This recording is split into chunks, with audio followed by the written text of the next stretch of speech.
I go low carb because I think it's really, really important to have as few blood sugar spikes as possible. I think in terms of metabolic health, keeping your blood sugar evenly ticking throughout the day is most important. Welcome back to another episode of the Peak Performance Life podcast. Today, I am very excited to have Caryn Zinn, PhD, on the line with us. She is an associate professor at the Auckland University of Technology in New Zealand. She is a dietitian, an author, an internationally recognized leader, and advocate of the whole food, therapeutic, carbohydrate reduction, nutrition, and lifestyle approach and its application to metabolic health and sports performance. Caryn is an academic and author, registered dietitian with over 25 years of experience. Caryn, thank you so much for joining us here today. Lovely to be here. Thanks for having me. Yeah, absolutely. So let's start with a little bit of a background. How did you get interested in the work that you're doing today?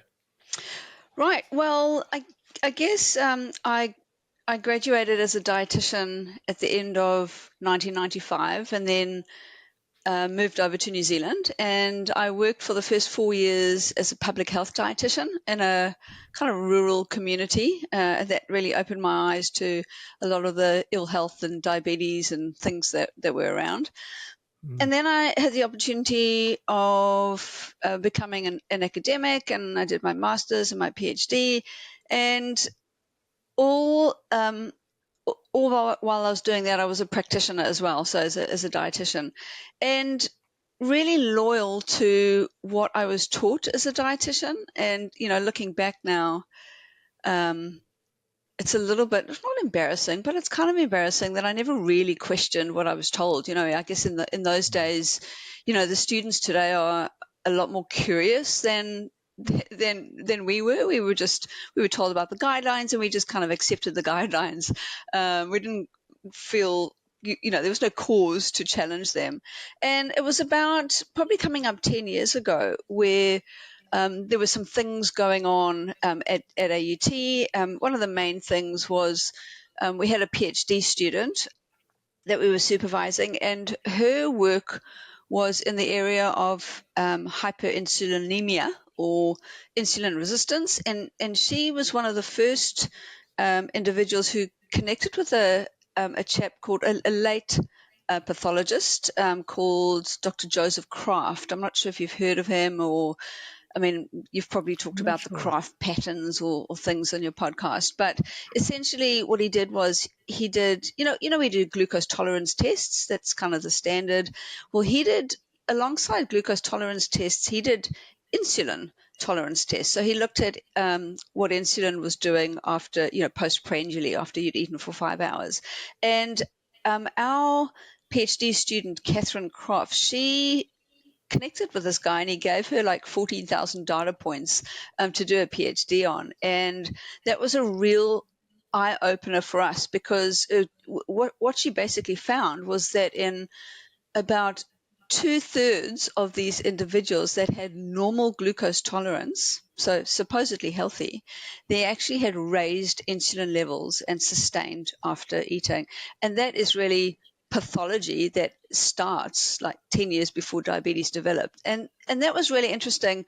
This is kind of the longest story, but that got into talking about how to manage things like diabetes or any other condition with insulin resistance. Of course, I was a loyal dietitian to the high carbohydrate, low fat approach. And there were conversations that were had about, well, let's talk about insulin resistance. Let's talk about the things that push your blood sugar up, i.e. carbohydrates. And my colleague said to me, so if you've got insulin resistance and you struggle to kind of metabolize your carbohydrates, like with the efficiency that you might used to, why do dietitians manage type 2 diabetes with high carbohydrate diets? And, like a very, very simple question by a colleague that I saw every day. And I'm like, oh my God, I've got to make this go away. So I came up with, all the usual responses like, we need to eat from the 4 food groups, and we need, fiber and healthy whole grains and B vitamins and all that kind of stuff. And then the thing is, when you delve into something, I know this is going to sound very cliched, but cliches are there for a reason. When you see things, you can't unsee them. And when you start reading research about low carbohydrate diets, which have been around, for ages, but they were just kind of pushed into a corner.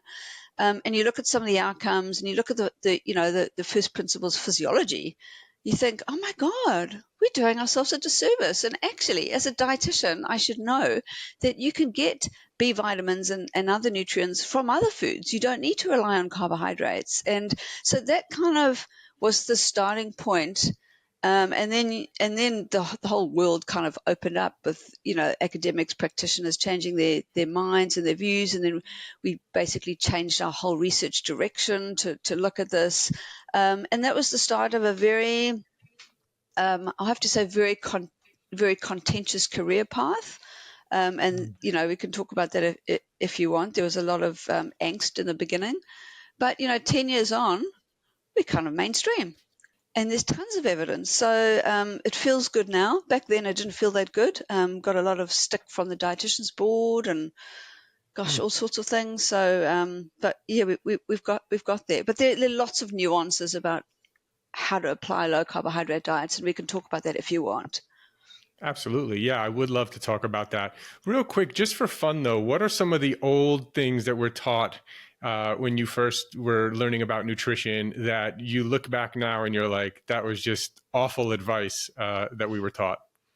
I think it was just talking about how important carbohydrate is. It's the dominant fuel of energy, and we know it's an energy source, but it's only one energy source. I think the other thing that really sticks is in the diabetes context, when they talk about, the insulin and glucose and the receptor being the lock and key mechanism to get the glucose into the cells. So, insulin's you unlock the receptor, and then the glucose comes in. And dietary fat is the thing that clogs up the lock and key mechanism. Literally, like, this is what we were taught. And when I think back about it, you never questioned anything, because you thought that fat was this disgusting white kind of revolting stuff that just got stuck in your arteries and got stuck in the lock and key mechanism. I mean, it's so ridiculous. But yeah, that's probably one of the most ridiculous things that we were taught and we believed. Yeah. And it's interesting, to this day, we still see people who, want to buy, they're looking for low fat, right? We need to change the name of fat, because people think that eating fat makes you fat. Yeah. Right. We need to find another name for something, let's call it HF or something, for short for healthy fats or something, because I think the fact that it's named fat and people don't want to be fat, and therefore they say, oh, I should eat a low fat diet, when in fact that can be one of the worst things you could do in many cases. Agree. I think that does us a disservice. And we've talked about this before, myself and my colleagues, and we thought it would be really good to have like fat on your body fat, spelt PHAT. Yes. And then dietary fat, FAT. So like, it's fat, but it's a different fat. That's right. That's great. I love that. We gotta make that happen. That'd be amazing. I'm not sure how that's going to go, but I'm up for it. Yes. And it's also pretty incredible that we've now heard many cases of people literally reversing diabetes, but yet it's still not standard practice. I mean, I think most medical practitioners who, prescribe someone drugs that are on diabetes or insulin, whatever the case may be, they don't even ask about the diet, let alone let people know that there's another option here that could potentially work. It's almost just like, oh, you have diabetes, you have to, inject yourself with insulin now for the rest of your life, and that's it. Yeah. Yeah. Interesting, because that is changing, and I'm like 100% immersed. That's our research that we're doing at the moment. But I do want to say, interestingly, if you look at around the world, you look at the States, Canada, the UK, Australia, and areas in Europe, a lot of these countries have actually adopted therapeutic carbohydrate reduction as an efficacious and viable approach to manage diabetes, and their diabetes guidelines have changed, or have at least, they've embraced these guidelines to be one approach that's useful. And in New Zealand, we're just trailing behind. And myself and my colleague, Dr. Marcus Hawkins, he's a GP, we wrote we wrote into a journal. We wrote a letter into a journal, and just sort of, it was a bit of a plea to the New Zealand Diabetes Association to say, wake up. The whole world is, low carbohydrate diets, or carbohydrate reduction, which is a better term, is pretty much mainstream. Like, what are we waiting for? In Australia, Diabetes Australia has just established a collaboration with a group called Defeat Diabetes, which is a low carbohydrate entity that trains health professionals and runs a program for patients. And they came back and they said, oh, there's no long-term evidence. It's like, well, Virta Health have got evidence that this works up to five. They've got 5-year evidence. Like, how much longer do you want? So guidelines are changing. The rest of the world is changing. We'll get there. It's funny because New Zealand, the irony is that we are ahead in terms of dates. We see the new year in first compared to the rest of the world, but we're quite behind in some other ways. But I also wanted to say that the research that we're doing at the moment, we've actually got government funding, 3 years government funding, which is amazing. It's taken me 6 years to get, putting in the grants every year with a thumbs down, finally got approved. 3 years to do some research called implementation science, which is quite different to a randomized controlled trial where you've got a set start and finish date, and you do baseline and then measures, and you look at change. This is really looking at implementation in the real world. So looking at applying whole food low carbohydrate approach based on the health coach behavior change model in primary care, so in GP clinics, and looking at outcomes over a period of time compared to about 12 months beforehand in usual care. So it's applying these ways of working in a real world setting and looking at outcomes and adjusting as we go along. And, every GP clinic is different. They do things differently. There's different demographics. We've got indigenous, high areas with indigenous populations and different socio-demographics. And we're running with that. So we're working with each clinic to do it their way without putting more pressure on primary care, because our primary care system is kind of broken. The GPs are burnt out. They've got 15-minute appointments that you can't even get into to see a GP for weeks. So our philosophy with this research is not to create any more work. So do exactly what you do, but use the health coach and use a fundamental model of whole food, low carb, because the reality is once we reverse type 2 diabetes and put pre-diabetes back to normal, glycemia, then your waiting room will become emptier, and that's really where we're gearing up for. So we're in the middle of that research at the moment. It's very, very exciting, and really challenging as well. It's not as rosy as the picture I'm painting. There's still a lot of like, oh no, business as usual. Yeah. Well, yeah, I would love to get into the nuances that you mentioned and the study that you have going on and some of the things that maybe you've learned along the way there as well. So I guess let's start. What are some of the nuances with going low carb that you see? Well, I think one of the biggest issues that I have with this whole low carb community is some of the terminology. and some of the extremism, if that is even a word, that comes with it. And I think we probably haven't, we've probably done ourselves a bit of a disservice in some ways. But, using terms like low carb and keto makes people assume that really all you're eating is, butter in your coffee and bacon and eggs and cream for breakfast, lunch, and dinner. Keto cowboys, are the biohackers. And I think, there's some people that can do that and absolutely, thrive.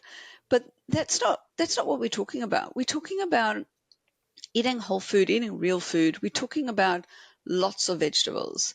Um, and we're talking about good quality protein, and we're not talking about bars and shakes. We're talking about actual food. And I think that's really important. So just alongside that, carbohydrate, there's a spectrum of carbohydrate reduction, and for people who might not exactly know the weeds of it, a standard, say, carbohydrate diet that our national guidelines would promote for supposedly metabolically healthy people, although, find them, what percentage of the population is actually metabolically healthy. But if you are guided to eat around 250 plus grams of carbohydrate a day. Wow. And if you look at sports nutrition, that goes up, for endurance athletes, that goes up to between 8 and 10 grams of carbohydrate per kilogram of your body weight per day. So if you're weighing 80 kilos, multiply that by 10, that's 800 grams of carbohydrate. That is an enormous amount of sugar going through your body on a daily basis. And I just think it's ludicrous. Anyway, so 250 plus, 250 for the more, for the less active individual. So essentially anything under, according to Richard Feynman, who sort of defined this in a diabetes space, anything less than 130 grams of carbohydrate per day is considered low carbohydrate reduction. I often work in the space with my diabetes patients, sort of somewhere, and it's very, very dependent. I don't know what I'm going to be, where I'm going to be putting someone unless I get the history and I talk to them. So there's a lot that goes into that decision making. But usually we sit somewhere between 50 and 120 or 50 and 100, depending on where they're at. The ketogenic diet is 20 grams of carbohydrate or less. Yeah. And can someone with diabetes do better on keto versus low carb? Probably, but it might be for a certain period of time because it's a lot harder to stick to. So I think the reality of it, and I think this is where I'm really pleased I'm an academic and a practitioner, because if I wasn't a practitioner, you'd look at the science and you'd go, yeah, keto all the way. But being a practitioner, you can see that maybe 5% of the population might stick to a very, very low ketogenic diet. But I get so many clients that come to me and say, I've done keto, it really worked for me. And I'm like, well, then what are you doing here? Why are we talking? Well, it only worked for like the first 6 weeks and then I fell off the wagon and blah, blah, blah. So like I work very much in that low carb space.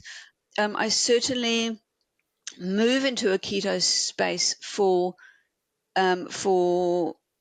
people with diabetes, that people with stubborn diabetes that are not getting the results that they want in low carb. Then we go lower, not because I want them to go lower, but because they want better outcomes. So it's a negotiated process. And then of course I work in the keto space with neurological conditions as well. So, that's a no-brainer, for want of a better pun, really. So if someone has got some form of neurological perturbation, be it from concussion, migraine, right through to Parkinson's, glioblastoma, brain cancer, even depression, anxiety, schizophrenia, bipolar. There's some really good evidence coming out, and there's a whole new field called metabolic psychiatry. And in that case, you go straight to keto because it's all about higher circulating ketones in the brain. So it's almost a different therapeutic condition So when I say, and when you ask what are the nuances, I think for me, these are the nuances, is that there's a spectrum. You've got to take every individual and have a very comprehensive consultation with them, find out their family history and a lot more lot of other things before you'd put them wherever you're going to put them in the spectrum. And then you've got to work with them and help them to maintain this long term. So, it's not quite as easy as, oh yeah, keto, done, end of story. Yeah. Yeah. And we did recently have a guest on the podcast who was a psychiatrist who literally wrote a book about how, instead of giving medications to her clients, she's seen better results by having them go on a lower carb, keto-ish type of diet, so it's really fascinating to see how many different benefits there are. And what's interesting about that is actually here in the States recently, we had the big keto craze a few years ago, but it's actually died down quite a bit. The benefits haven't changed. In fact, there's probably more evidence than ever that the keto diet works really well for many people. But I guess I don't know if it was a fad or what happened, and also, look, a lot of people were doing keto the wrong way, right? Going on Amazon and buying a keto cereal, which has all sorts of who knows what ingredients in there. That's not the same. And I think that's one of the things you talk about a lot is a whole food approach to keto, which I think is certainly the right way to do it. Yeah, I agree. I think that, we live in a world of pendulum swinging, and I think, when this first came on the radar, keto's been around for ages. Dr. Atkins was in the 80s, but since it came around this last time, we've sort of swung the pendulum right to the one side, and all the keto hackers do their thing, and it's keto, keto, keto, as you say. And maybe it's died down because people are realizing that, yes, it works for a short period of time, and maybe they would do better in the low carb space. And then we've got another pendulum that's going in the other direction now with the carnivore approach. And gosh, I have such mixed feelings about that. And firstly, there's no evidence. There's lots of anecdotal evidence that it can be very useful for people with really, really stubborn arthritic autoimmune conditions. But the big issue that I have with it is that it's being pushed as this will work for you, and plants will kill you kind of thing. And I just think, people who get success with this, they've got their own story to tell, and that's great. But there are a lot of impressionable people out there, and I bet you $1 million that most of us would get really good outcomes with carnivore, but we'd also get really good outcomes in the low carb space, where you ate some vegetables and some meat as well. So it's that middle ground that you can still get some great outcomes. And there's a bit of a trajectory. Like, I work with my clients in the low carb space. If we don't get there, we go more keto. I've done carnivore with 2 of my clients. One it did not work. The other one, it worked beautifully. So, again, it's very individual. It's not a public health solution. And I just fear that, it's gaining a lot of attention for not the right reasons. Yeah, it's a very, very interesting one, because I have had 2 separate guests who are carnivore on this podcast, and they made very convincing arguments about it. And of course, yes, I think it's more of like an elimination diet if you can't figure out what's wrong with you, right? And then the case they make, and something that is quite interesting, I wonder what you think about it, is that certain plants, like you said, I think it's a way too much of an overgeneralization to say, oh yeah, plants are toxic or whatever. But there are certain things. People might have sensitivities to tomatoes and nightshades, for example, right? Are you seeing that a lot? Do you look at that in your practice? And are there certain plants that you do like to have your patients avoid? Look, I do think, if you take the autoimmune conditions. There is a diet out there. Again, there's not a lot of research about it. I've got a PhD student called, her name's Julianne Taylor, and she's doing her work on the use of the AIP diet, which is the autoimmune protocol. And it is interesting because that is like short of the carnivore diet, which is like the ultimate elimination diet. AIP is kind of second to that. So, Yeah. you're removing a whole bunch of stuff. You're removing grains, you're removing sugar, carbs, seed oils, you're removing nightshades, you're also removing things like eggs and legumes, you're removing sweeteners, both artificial and natural, you're removing alcohol. You're probably thinking, oh my goodness, what can you eat? Basically meat and vegetables, right? Meat and Yeah. vegetables and rice and fruit. You can eat those foods. Whereas carnivore is just meat and potentially dairy. It depends on, the definition, which is a little bit loose. Right. But essentially, you're right. They're both just elimination diets. And I think that the fundamental issue is that there's something going on in the gut where, whether it's leaky gut or something, there is an immune response that is elicited after eating certain things. And for some people, that might be things that are in plants, like the nightshade group, for example, is a classic example. So your tomatoes, your chilies, your aubergine, paprika, things like that, potatoes, and and even with this work that we're doing on the AIP, we're doing this work because we also want to know what kind of reintroduction we can have. So the idea is to eliminate, is to heal the gut. This is the whole idea. Heal the gut, and then once the gut is healed, potentially you can reintroduce certain things, and that's where it's a real it's a really interesting process because it's like take one thing, small doses, give it a good week, add something, do it small, keep a food diary, um, have really close reflection on what's going on. And that was really what the carnivore diet as well was designed to do, was remove a whole bunch of stuff, reintroduce, and hopefully, that will work. I think for some people, they can reintroduce some things and they're fine, and for others, they can't. So yes, I think some people struggle with certain plants. I definitely agree. I think, there's the lectin theory. I definitely think there's something to that, um, but not across the board. Yes, there are a lot more people with gut issues, but gut issues don't all look the same. In fact, they look quite different. We've got specific carbohydrate diet, we've got FODMAP diet, we've got general low carb, we've got keto, we've got carnivore, we've got so many things. And I think it's around a personalized approach that's most important. And again, that's what I worry about with the carnivore diet, is that we just look. I'm not. I've changed my entire philosophy as a dietitian. So I use the carnivore diet when it's relevant, but I do worry that people who get such good results for it sing it like it's a diet for everyone, because they can be very, very convincing, but there are no studies about long-term use. We don't know what the microbiome does. Um, we just need to wait and see and be just a little bit cautious. Yeah. Yeah, I agree with that. And I also, there has been a lot of talk recently. And by the way, I'm completely in your camp. I, 11 years ago, had so much pain and inflammation in my fingers, hands, and wrists.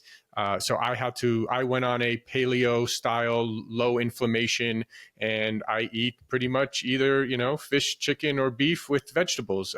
That's my dinner. I eat, 5 eggs usually for lunch. Eggs are a superfood for me. I know some people might have some allergies to them. I've had some people say, oh, nuts, super biohacker people. They're like, no, nuts are no good. Well, I do great with nuts. They're a great, especially nut butters. Certain nut butters are a great snack for me, and I do great with them.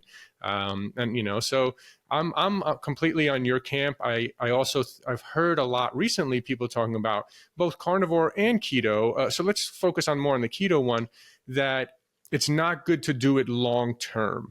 What do you think about that? And I guess the nuance there is the difference between keto being under 20 grams of carbs per day compared to low carb being under 130 grams. I'm certainly under 100 grams of carbohydrates per day. In fact, recently I've gone even lower. I used to think that I kind of hear all these different things and interview all these different people on the podcast, and then people are like, oh, well, actually you need some carbs, and so sweet potatoes or potatoes or things like that. And so I used to eat those things, and now just recently, not for any particular reason even, but I just started. I haven't been eating those recently. And actually, the only form of carbs that I've been really eating recently is putting some raw organic honey. So aside from that, so I might be actually pretty low carb, but I feel amazing at the moment. So I'm just kind of sticking to what's working for me personally. But yeah, what do you think about people being on keto long term, or is it, low carb? Is there any issues with that?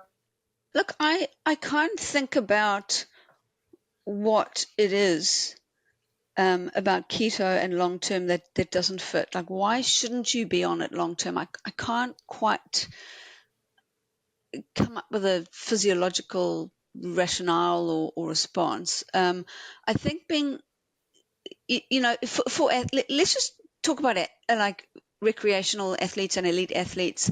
I think that there's something about carbohydrate cycling that's really important, or you can call it keto cycling, whichever way you want to term it. But I think that Yeah, explain that a little bit, because I'm even a little bit confused by it, because people have heard this thing, oh, carb cycling, and then I remember one time I was sitting with people who were very unhealthy and they were eating like a huge, we're carb cycling today, or what does carb cycling actually mean, and how do you do it the right way?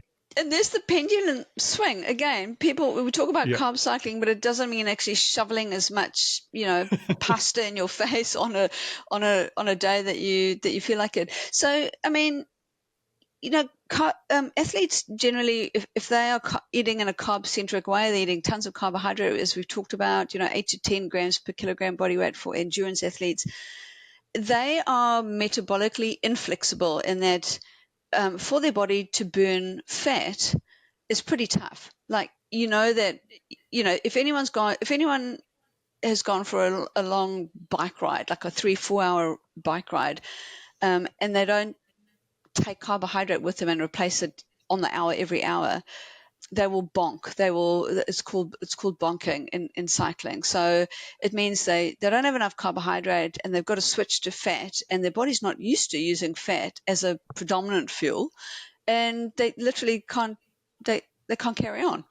You've got to ring someone and go home. Like, oh my God, I can't do this. So that is very metabolically inflexible, because you can really only use carbohydrate.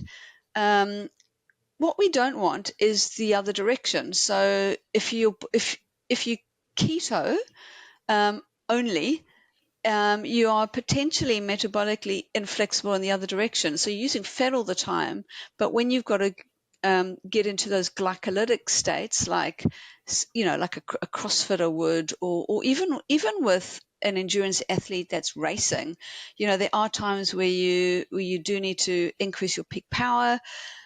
You want to be able to tap into that glycolytic state. When I say glycolytic state, I mean, glucose, using glucose, using carbohydrate as a fuel source. So you want to be able to, being metabolically flexible means that you want to be able to use carbohydrate and fat efficiently as you need it during exercise. So the whole carb cycling thing is coming into, instead of being keto the whole time, when you look at the training session, you've obviously got a keto adapt, right? So you do this for a certain period of time, and everyone it's different. Might be, a month up to 6 months, and maybe even longer. But then it might be that you look at your training sessions, and maybe some of your harder training sessions, you just need a little bit of carbohydrate support, either during or after, or even before, to allow you to either tap into those to glycolytic action, or just to make you feel a little bit better and recover a little bit better.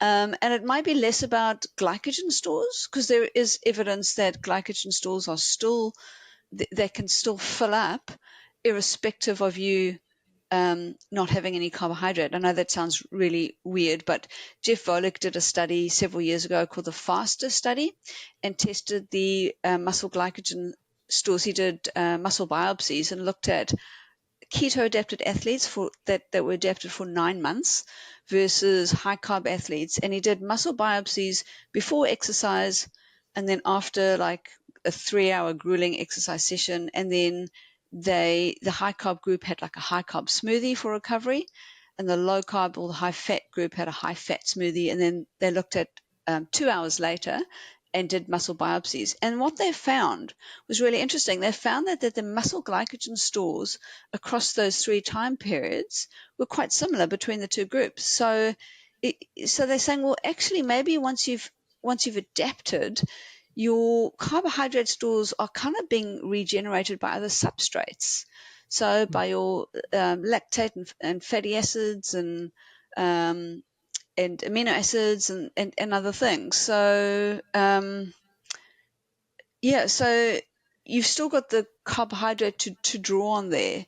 So that's kind of really interesting. So again, getting back to the carb cycling, for sports people, it might be for them that they don't do straight keto. They do keto and then bring in some carbohydrate. But we're not talking about monstrous amounts. We might be talking about an extra 50 grams Right. after a meal. So, throw a banana and some milk in your smoothie along with your whatever's in there that's got fat in it with some protein. Yeah. But for non-athletes, if you've got a psychiatric condition or a brain-related problem, you want to be on the ketogenic diet for as long as you can, really. So there are no dangers. There's no evidence of dangers that comes with long-term use. I think if you're doing it long-term, you just need to look at your micronutrients to see if you are getting enough. I think we don't pay enough attention to micronutrients. So electrolytes and micronutrients might be something that needs to be looked at for a long-term ketogenic diet use. But otherwise, I just, maybe from an adherence perspective, maybe that's where it's coming from. I don't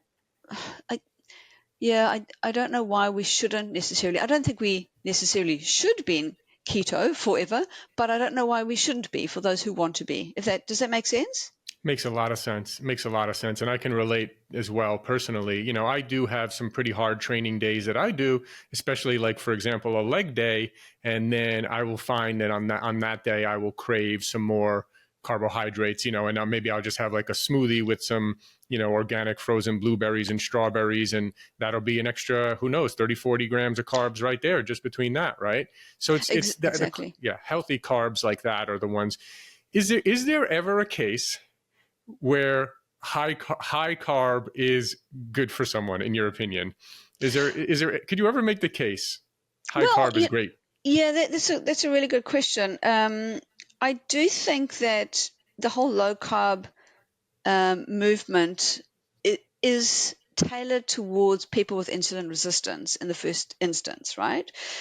So someone who's got insulin resistance, that ranges from impaired glucose tolerance right through to PCOS, menopause, so that's a large population group in itself, and a whole bunch of other conditions. They need to be on low carb. They will benefit from low carb. If you are metabolically well regulated, so you've got maybe an athlete, or you've got people that literally eat lots of carbs and they don't put on weight, they don't have any problems, they seem to be metabolically fine. You could say that they're fine on a high carbohydrate diet. So what we don't know is at what point does metabolic ill health present itself, right? So you might turn 45 and all of a sudden, boom, you've got something. And then you've got to go, oh, goodness, I'm going low carb. And some people would say, oh, it's because you've been, banging on with high carb your whole life, and this is why. I'm not sure about that, and I don't think anyone is, because we don't know. But what I will say about, I'm lowish carb.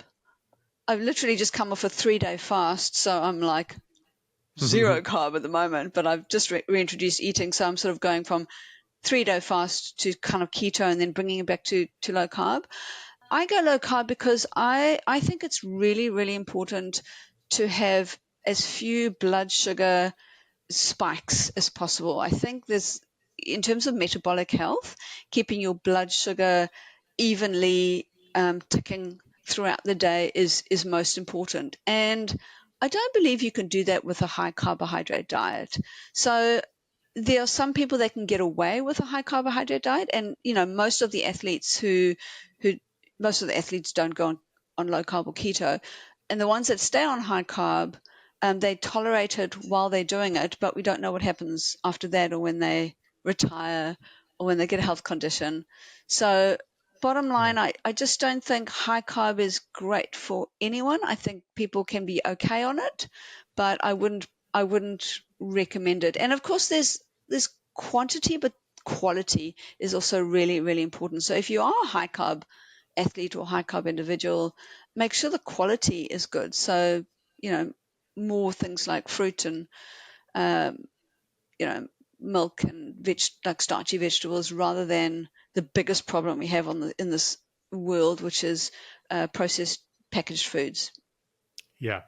Yeah, and for me also, it's certainly, yes, the blood sugar spikes, but there's also, for me, health is a lot about lowering inflammation in the body, right? So these Yeah, for carbohydrates will sure. also be very inflammatory. I'm convinced that many of the people out there who get shoulder pain, knee pain, back pain, and they go for surgery, if they would maybe go keto for 3 months before that surgery, they might find, that a lot of that pain might disappear, assuming they weren't in some sort of accident or got injured in a physical activity, right? Just chronic pain in some part of your body, a lot of Yeah. times just inflammation, because that's what I dealt with. And, I went to doctors and they said, oh, you have a herniated disc. Oh, you have a carpal tunnel. You have arthritis. You have cubital tunnel, all this sort of thing. And then when I just lowered inflammation in my body, it all went away. So, 100%. I absolutely yeah. agree with you. When I first did low carb with my clients, it was predominantly for weight loss and diabetes. And they'd come back and they'd go, yeah, I've lost some weight. But actually, I want to tell you about the fact that I can actually play the guitar now. I haven't been able to play the guitar for 10 years because my fingers were so, it was so kind of arthritic and painful. So there's definitely an inflammation response there. So the sugar, there's discussion about seed oils. So maybe combination between the sugar and the seed oils potentially, if affect inflammation. But absolutely, if you've got some kind of inflammatory issue, I would 100% go low carb. It makes sense. But I also just quickly want to say to you that people with inflammatory conditions, and this is the individuality of it. Like, I'm firmly in the low carb camp, and I'm firmly into the meat eating camp as well from a nutrient perspective. But some people say go carnivore, so they remove plants and their health improves drastically. But equally, there are other people that remove all meat and their health improves drastically. So I just think we need to acknowledge that there are many ways to skin a cat. I do hate Yes. that saying. I don't know why Yeah, I so even do use I, but it. I get it. Yeah, sorry. I apologize to everyone. No, it Um, makes sense. but yeah, the personalized approach. It's about finding things that are right for you, and also going with the evidence when it presents itself. Yeah, that makes a lot of sense. So I'm in complete agreement with you. It sounds like, in terms of vegetables, right? If you're eating salads, if you're eating broccoli and cauliflower and all these sorts of whole foods, for me, I'm not really counting exactly how many carbs or this kind of stuff. I just know, yeah, I'm totally fine eating salads and broccoli and cauliflower and all these kind of things. Those are a given. Fruits might be a little more controversial, right? Hmm. And so with fruits, I personally stick to berries. I know some people can do others, and there can be a little more controversy around that. But at least it is a whole food, right? We Hmm. can say that. But I'm curious, like, what's your opinion then about like potato and sweet potato and things that are higher carb but are whole foods from that perspective? What are your thoughts on those? Yeah, so I'm a big fan of starchy vegetables if you are going to have slightly higher carb intake. I mean, if you're on keto, if you are aiming to have higher levels of circulating ketones in your bloodstream, then you just can't eat starchy vegetables and much fruit. But if you're shooting for that low carb space, and you want to add a bit of beetroot or pumpkin or a potato, sweet potato, I don't have a problem with this. And I know a lot of people. It's about quantity, right? So Mm. and it's about the form in which you eat it. So you have a couple of baby potatoes, and like, what's wrong with that? As long as you have it with your protein and with your other green vegetables. So it's not a carbohydrate, it's not a big blood glucose spike, because you're having it as part of a meal with protein and healthy fat and other vegetables. But a lot of people, when they hear the word potato, or banana is another one, they kind of just want to scream and run away. It's like, carbs, I can't eat that. But actually, if you eat a small amount, I don't see a problem with it. And even if you look at if you look at it from a gut health perspective, particularly potatoes, if you cook potatoes and cool them down and eat them the next day, that they have a lot of resistant starch in them, and that can be very, very useful for people with gut issues. So it's not all bad, but there's a difference between making roast vegetables in the evening, and you've got potato, kumara, parsnip, beetroot, pumpkin, and you put that in the oven. That's going to be a carb fest.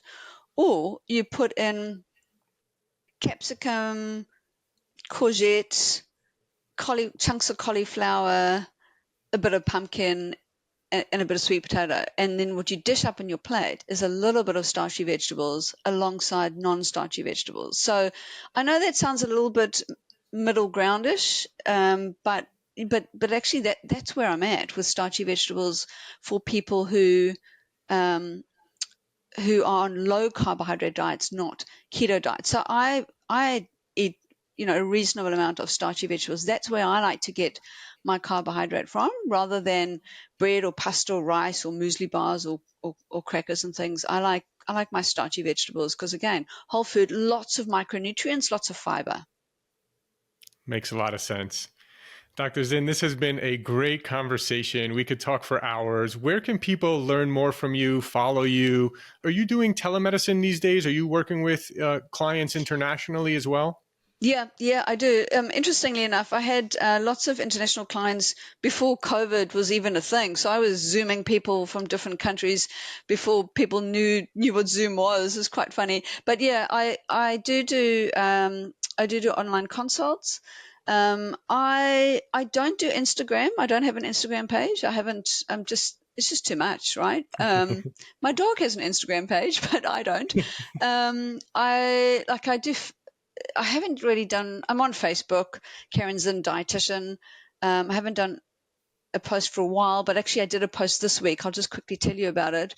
I went to the launch of our most successful home delivery food kit company called My Food Bag. So like everyone in New Zealand knows about My Food Bag. And this week they launched their low carbohydrate range. And our group, myself and my colleague Grant Schofield and his wife Louise, we were invited there, and we were involved in writing a book called What the Fat, which was published 10 years ago. And this is a long time coming, right? And we kind of feel that it's hit mainstream. So I did a Facebook post about it. So I'm kind of getting back to Facebook. So Caryn Zinn, dietitian. I'm also on Twitter. Caryn Zinn, I think. I think that's my handle. And that's pretty much it, really. The website, carynzinn.co.nz, is that it? Yes, or carynzinn.com. Both of them operate, so you can get me that way. Yeah. Amazing. And who would be the best people? So I know you work with athletes, and then you also, I assume, work with people who have diabetes or pre-diabetes and want to try to reverse that. Is that right? Yeah, for sure. Yeah, definitely. Great. Amazing. Yeah. Well, this has been great. I hope we can do it again sometime soon. Yeah, thank you very much. It's been a delightful conversation. Thank you. Thanks for listening. If you enjoyed the episode, can you please leave us a rating or review and subscribe? I've realized that while we have actually increased our downloads a lot, we're actually getting a lot of downloads, which I'm really happy about. We actually have very few ratings. And I realized that I've never asked people really to rate much. So I'm asking you now if you could please rate and review and subscribe. And if you enjoyed the episode, please forward it along to anyone that you think will get value out of this. Also, if you haven't checked out our line of products at buypeakperformance.com, you get 20% off your first order. That's www.buypeakperformance.com. peakperformance.com.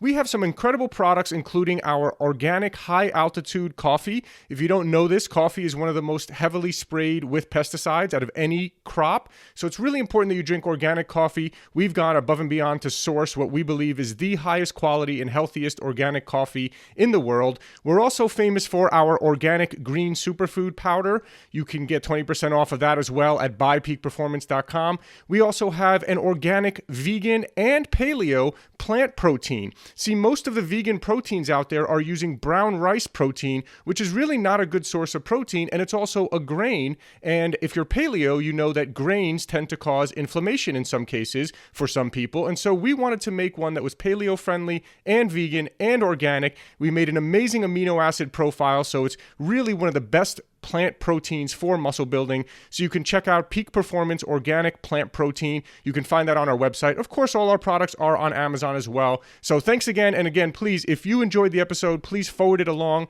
to someone who you feel can get value out of it. And please leave us a rating, review, and subscribe. Thank you.